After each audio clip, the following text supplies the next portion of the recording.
Dear student, good morning all of you. प्रतियोगिता संसार में आप सभी का स्वागत है। आज का हमारा अध्ययन विषय है यूजीसी नेट जेआरएफ पेपर 1 और इसमें हम अध्ययन कर रहे हैं मूल्यांकन प्रणाली। तो ये हमारा क्लास नंबर 9 है। क्लास नंबर 8 में हम मूल्यांकन प्रणाली के फर्स्ट पॉइंट मूल्यांकन के तत्व और प्रकार अध्ययन कर चुके हैं। तो आज हमारा क्लास 9 है, तो इसमें बचे जो 3 पॉइंट है शेष था, ये तीनों पॉइंट हम अध्ययन करेंगे। तो चलिए आज का क्लास स्टार्ट करते हैं। जो बच्चे मूल्यांकन के फर्स्ट क्लास जो नहीं देखे हैं वे देख लेंगे, क्लास नंबर 8 में है। आपके प्लेलिस्ट में पूरे मिल जाएगा जो अध्ययन है वो क्रमवार। तो आज का क्लास स्टार्ट करते हैं। उच्च शिक्षा में विकल्प आधारित क्रेडिट प्रणाली में मूल्यांकन। तो ये विकल्प आधारित क्रेडिट प्रणाली क्या है, इसकी विशेषता, इसके तत्व, इसका अध्ययन करते हैं।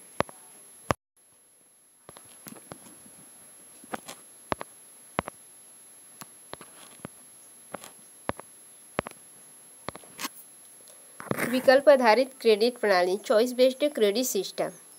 विकल्प आधारित क्रेडिट प्रणाली पाठ्यक्रम की वह प्रणाली है जिसमें छात्रों को पाठ्यक्रम चुनने का विकल्प होता है। जैसे ही आप 10th क्लास में जाते हैं, 10th के बाद आप उत्तीर्ण कर लेते हैं, फिर 11th में जाते हैं।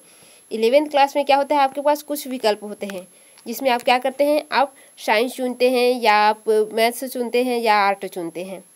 ये क्या होता है, विकल्प होता है आपके पास।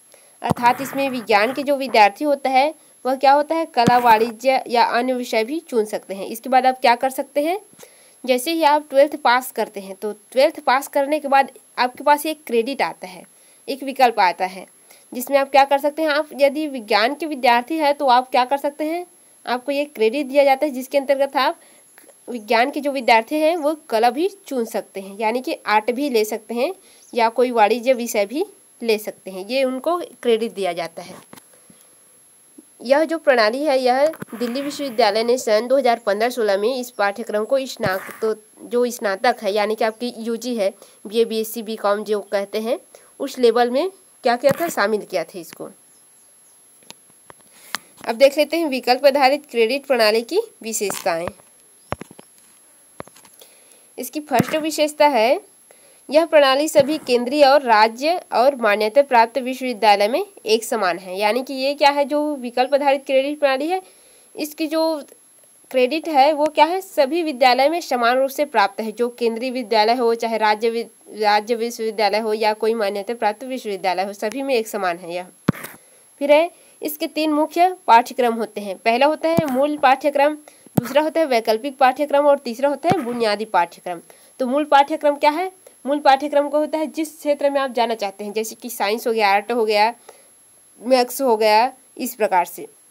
और वैकल्पिक क्या होता है, इसमें आप क्या करते हैं, जैसे कि साइंस ले लिए तो इसमें क्या होगा, आपको जियोलॉजी का हो गया, आपका बायोटेक्नोलॉजी, केमिस्ट्री, बॉटनी, इस प्रकार से आपके सामने एक विकल्प आता है, वैकल्पिक विषय आता है, ये होता है। फिर तीसरा बुनियादी, यानी कि आपको कुछ भाषा पाठ्यक्रम भी चुनना पड़ता है, आधार पाठ्यक्रम जिसको बोलते हैं, हिंदी, इंग्लिश, उर्दू, जो भी आपका इच्छा हो वो। तो ये 3 प्रकार के उसके पाठ्यक्रम होते हैं। और शिक्षण को प्रभावी और संतुलित परिणाम प्रदान करने या प्राप्त करने के लिए इन तीनों पाठ्यक्रम को शामिल किया जाता है मूल्यांकन में और उपयोग किया जाता है। ये इसका तीसरा विशेषता हो गया। फिर इसका चौथा विशेषता जो है यह है, मूल्यांकन संतोषजनक व असंतोषजनक दोनों रूप में हो सकता है।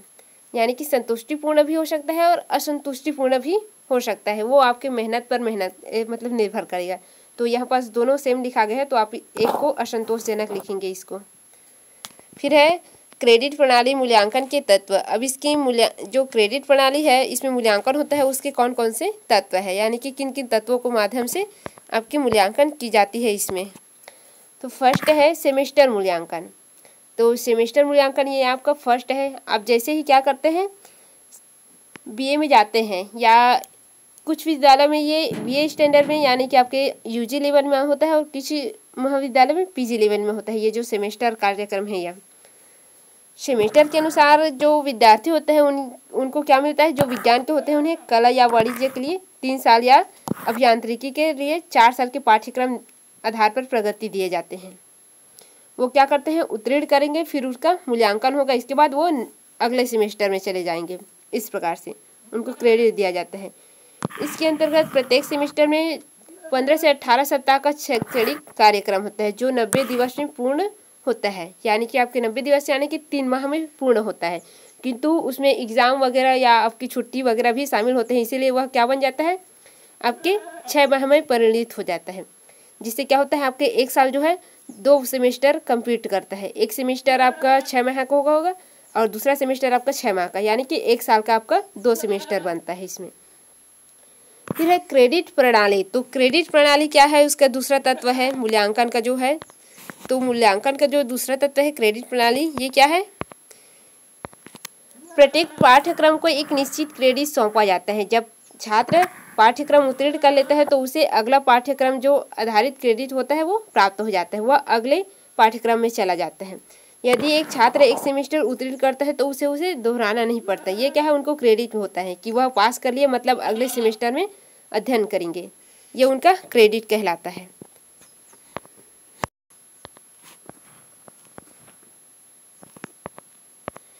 फिर है क्रेडिट हस्तांतरण। ये क्या होता है, यदि कोई छात्र किसी कारणवश जो अध्ययन भार है उसे सहन नहीं कर पाता, जैसे कि उसका तबीयत वगैरह कुछ खराब हो गया या कुछ दिक्कत की वजह से वो क्या कर पाए, अच्छे से अध्ययन नहीं कर पाता, तो उसको क्या कर दिया जाता है, कम क्रेडिट प्राप्त करने का अधिकार है, यानी कि उसको न्यूनतम क्रेडिट देकर उसको अगले सेमेस्टर में प्रवेश दे दिया जाता है। इसके बाद वो क्या कर सकते हैं, उस क्रेडिट की भरपाई पूरी कर सकती है, उनको आज़ादी है, यानी कि वो अच्छे से पढ़ाई करके अपने जो कम क्रेडिट उसको मिला है उसको क्या कर सकता है, बढ़ा सकता है। फिर है निरंतर मूल्यांकन।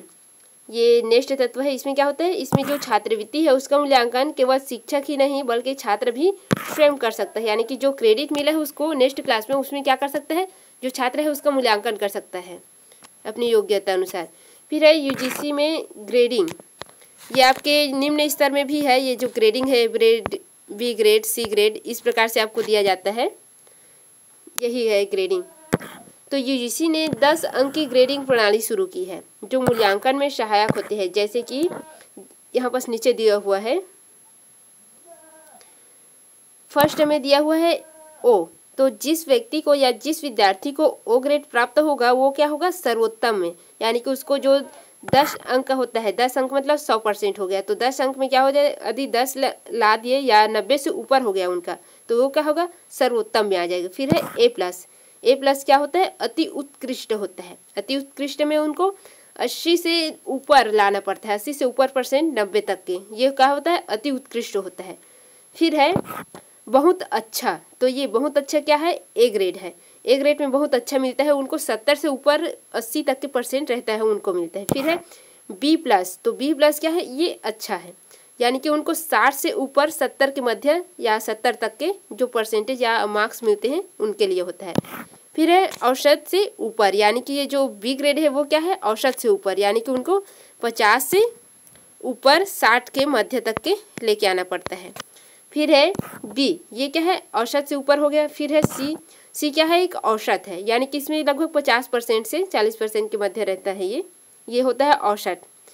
फिर ये क्या है, 40% जो 4 दिखा हुआ है ये पासिंग है, इसमें मतलब 40% मान के चलना पड़ता है। फिर है उससे नीचे जो हो गया वो क्या हो जाएगा, अनुत्तीर्ण हो जाएंगे। फिर है ए बी, ये क्या होते हैं, अनुपस्थित होते हैं, एब्सेंट, इसका मतलब होता है 0। ये सभी क्या है, मूल्यांकन प्रणाली के ग्रेडिंग सिस्टम है, उसके तत्व है, ग्रेडिंग तत्व, जिसमें क्या होता है, जो शिक्षा है उसको समग्र मूल्यांकन क्या होता है, सार्वभौमिक तरीके से कर सकते हैं हम। फिर है कंप्यूटर आधारित परीक्षा। Computer based testing. कंप्यूटर आधारित परीक्षा डिजिटल संसाधनों के माध्यम से होती है। इसमें इंटरनेट आधारित कंप्यूटर पर परीक्षा होती है, यानी कि इसमें क्या करते हैं, हम जो भी किसी भी कंप्यूटर सेंटर में जाते हैं या किसी भी परीक्षा केंद्र में, तो आपको क्या दिया जाता है, एक यूज़र आईडी पासवर्ड मिला होता है, उसमें क्या करते हैं आप, लॉगिन होते हैं, और लॉगिन होने के बाद क्या करते हैं, उसमें सॉफ्टवेयर में दर्ज होता है। इसके बाद आपका यूज़र आईडी जो पासवर्ड है उसमें दर्ज होने के बाद आपको क्या मिलता है, आपकी जो परीक्षा जो कार्य होता है वह प्रारंभ हो जाता है। फिर आपकी जो जैसे ही परीक्षा कार्य प्रारंभ होता है, आपकी जो समय है वह गणना दिखाने लगता है। जो परीक्षा के समय क्या होता है, पासवर्ड वगैरह सब आप दर्ज कर देते हैं, यूज़र आईडी वगैरह, तो उसमें क्या हो जाता है, परीक्षा का प्रारंभ होते ही समय की गणना भी प्रारंभ हो जाती है कि आपका एग्ज़ाम इतना समय प्रारंभ हुआ है और इतना टाइम खत्म हो जाएगा। इसमें जो अगले प्रश्न होता है उसमें सेव करने का ऑप्शन आता है। जैसे कि आप फर्स्ट क्वेश्चन को सॉल्व किए, फिर उसको क्या किए, सेव करेंगे, फिर नेक्स्ट बटन में जाएंगे, यानी कि अगले क्वेश्चन में जाएंगे, इसका प्रयोग करना होता है।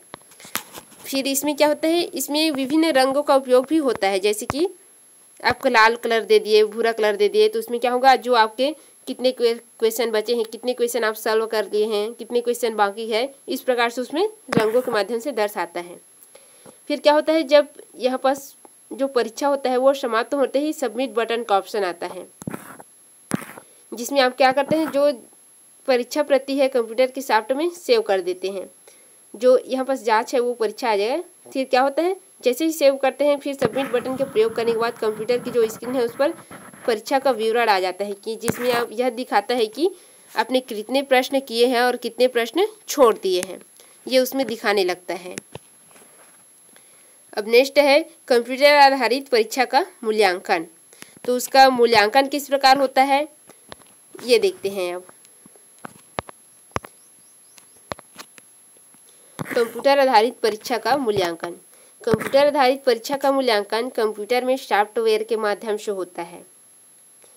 फिर है यहाँ पर परीक्षा का मूल्यांकन कम समय में हो जाता है, छात्र भी संतुष्ट होता है और उसका विवरण उसके खंडवार क्रम समय में ही मिल पाता है। यानी कि इसमें क्या होता है, जो जांच है वह मूल्यांकन में, कंप्यूटर आधारित जो मूल्यांकन होता है वह परीक्षा होता है, वो क्या हो जाता है, बहुत ही जल्दी कंप्लीट हो जाता है। फिर है छात्रों की संख्या की अधिकता का इस पर दबाव नहीं पड़ता, क्योंकि जो कंप्यूटर क्या होता है, ये जितने भी स्टूडेंट है, कितने भी हो स्टूडेंट, 100 हो, 200 हो, लाख हो, 2 लाख हो, जिस भी स्टूडेंट में क्या करेंगे, मूल्यांकन के जो बटन होता है उसको दबाने पर ही क्या हो जाता है, वो पूरा दिखाने लगता है कि इस स्टूडेंट इतना सही बनाया है, इतना गलत बनाया है, इतना को छोड़ दिया है, इस प्रकार से। तो उनका रिजल्ट जो मूल्यांकन हो क्या हो जाता है, उतना टाइम ही आ जाता है। फिर है विद्यार्थी द्वारा मांगी गई जांच रिपोर्ट में प्रारित एवं पुनः मूल्यांकन में आसान होती है, यानी कि पुनः उसको मूल्यांकन करने के लिए भी उसमें क्या होता है, आसान होता है। तो ये क्या होता है, कंप्यूटर आधारित परीक्षा का मूल्यांकन की प्रक्रिया। अब नेक्स्ट है मूल्यांकन प्रणाली में नवाचार। जो मूल्यांकन प्रणाली है, विधि है, उसमें क्या हुआ, नए नए तरीके का प्रयोग करना मूल्यांकन प्रणाली में नवाचार कहलाता है, यानी कि इनोवेशन इन इवोल्यूशन सिस्टम। मूल्यांकन शिक्षण एवं सीखने में दोनों में महत्वपूर्ण भूमिका निभाता है।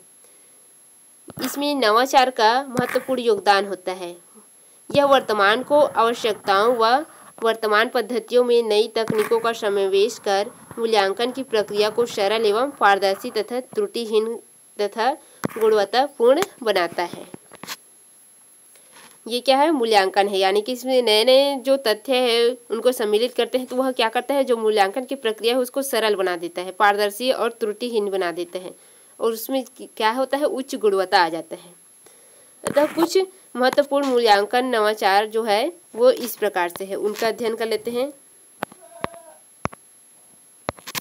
फर्स्ट है प्रश्नावली को जटिल व प्रासंगिक मुद्दे आधारित बनाकर मूल्यांकन करना तथा उसमें उन मुद्दों को शामिल करना जिसमें शिक्षार्थी प्रभावित होते हैं। इससे शिक्षार्थी की बौद्धिकता तथा उद्देश्य दोनों का मूल्यांकन संभव होता है। यानी कि जो प्रश्नावली है उसको क्या करना, थोड़ा सा जटिल और प्रासंगिक बना देना उनके मुद्दे को, फिर उसका मूल्यांकन करना। इससे क्या होता है, जो विद्यार्थी होता है वह उनकी बौद्धिकता जो ज्ञान है, उनके उद्देश्य है, उनके मूल्यांकन करने में संभव हो जाता है कि जो विद्यार्थी है उसका उद्देश्य क्या है, उसका बौद्धिकता क्या है, इसका मूल्यांकन करना संभव हो जाता है। फिर है विद्यार्थी या बच्चों को साक्षात्कार के माध्यम से मूल्यांकन परक,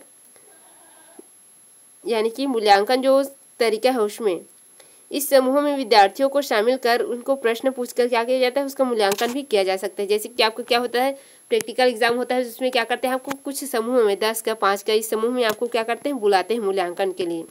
फिर आपसे क्या करते हैं, प्रश्न पूछते हैं, फिर आपको रिपोर्ट तैयार कर दिए जाते हैं, जिससे बौद्धिकता के आत्मविश्वास को बढ़ावा मिलेगा और शिक्षण मूल्यांकन भी सकारात्मक होगा। इससे क्या होता है, जो शिक्षण है वह मूल्यांकन है वह सकारात्मक होता है, क्योंकि वहाँ पर आमने सामने भी क्या होता है, प्रश्न पूछे जाते हैं। तो ये क्या है, आपका उच्च जो मूल्यांकन है उसमें दर्शाया गया है। फिर है आपका नेक्स्ट मूल्यांकन में नवाचार का नेक्स्ट पॉइंट है विद्यार्थियों से किसी पत्र के विषय में जानकर और उसी पत्र के पक्ष में विचार जानकर बौद्धिकता को मापा जा सकता है। जैसे कि कोई भी पत्र उनके सामने रख दिया जाता है, फिर उसका बौद्धिकता क्या है इसकी, यानी कि उसके पक्ष में विचार पूछेंगे कि ये क्या है, किस प्रकार से होता है, इस प्रकार से फिर उसके बौद्धिक को मापा जाता है, जो बौद्धिक ज्ञान है उसको। ऐसी ही किसी भी अन्य घटना को उनके प्रोजेक्ट कार्य में समाहित कर भी शिक्षण प्रक्रिया में मूल्यांकन को प्रभावित बनाया जा सकता है। जैसे कि आपको प्रैक्टिकल होता है तो उसमें क्या करते हैं, आर्थिक सामाजिक सर्वेक्षण दिया जाता है, तो ये जो प्रोजेक्ट कार्य है इससे क्या होता है, उनकी बौद्धिकता का विकास होता है। फिर नेक्स्ट है जो नवाचार प्रक्रिया में शिक्षण कार्य को दृश्यपरक तंत्रों की सहायता से रुचिकर बनाकर नवीन तकनीकों को सहायक सामग्री बनाकर शिक्षार्थी की रुचि को पैदा कर शिक्षण में योगदान को बढ़ाकर तुलनात्मक परियोजनाओं तथा कार्यकुशलताओं एवं व्यक्तिगत प्रभाव डालकर भी शिक्षण प्रक्रिया में मूल्यांकन को प्रभावी बनाया जा सकता है। यानी कि और क्या नए तथ्य है जिसको हम सम्मिलित कर मूल्यांकन को प्रभावी बना सकते हैं, तो इसमें क्या कहा गया है, जो शिक्षक सहायक सामग्री है, उनके नवीन जो तकनीकें हैं, तमाम तकनीकें हैं, उनका प्रयोग कर हम क्या कर सकते हैं, जो शिक्षार्थी है उनमें रुचि पैदा कर सकते हैं, उनको योगदान, उनके जो शिक्षण है उनको उनमें योगदान देकर उसे आगे बढ़ा सकते हैं। उनमें जो तुलनात्मक परियोजनाएं हैं उनको शामिल कर सकते हैं और कार्यकुशलताओं व्यक्तिगत उन पर प्रभाव डाल सकते हैं। यानी कि उनकी कार्यकुशलता को भी हम क्या कर सकते हैं, विकसित कर सकते हैं, प्रभाव डाल सकते हैं। ये है। फिर नेक्स्ट जो पॉइंट है वो क्या है, यानी कि इसमें जितने भी नए नए तथ्य हैं उनको इनमें सम्मिलित करना है। ये ही है मूल्यांकन प्रणाली में नवाचार। फिर नेक्स्ट है शिक्षण में विद्यार्थी के या शिक्षार्थी के लक्ष्योन्मुखी प्रयोजनों के माध्यम से भी मूल्यांकन किया जा सकता है। यानी कि विद्यार्थियों के लिए ऐसे प्रयोजन तैयार करना जिसमें उनके एक लक्ष्य निर्धारित हो, इसके माध्यम से भी क्या कर सकते हैं, हम मूल्यांकन कर सकते हैं। फिर इस प्रकार वर्तमान में नवीन तकनीकों जैसे ऑडियो वीडियो द्वारा संचालित तकनीकों, कंप्यूटर आधारित तकनीकों, व्यक्तिगत प्रभाव आदि का उपयोग मूल्यांकन को प्रभावित बनाने में किया जा सकता है। यानी कि वर्तमान में अभी हम क्या कर सकते हैं, अभी ऑडियो वीडियो का भी द्वारा संचालित तकनीक, क्लास वगैरह शिक्षण की जो प्रक्रिया है उसको क्या कर सकते हैं, हम प्रयोग कर सकते हैं। तो ये हो गया आपके मूल्यांकन प्रणाली में जो नवाचार है उसका प्रयोग। तो ये तथ्य आपका यहीं कंप्लीट होता है और यहीं आपका यूनिट 1 भी कंप्लीट होता है। नेक्स्ट क्लास में हम यूनिट 2 स्टार्ट करेंगे, शोध अभिवृत्ति यानी कि रिसर्च एप्टीट्यूड।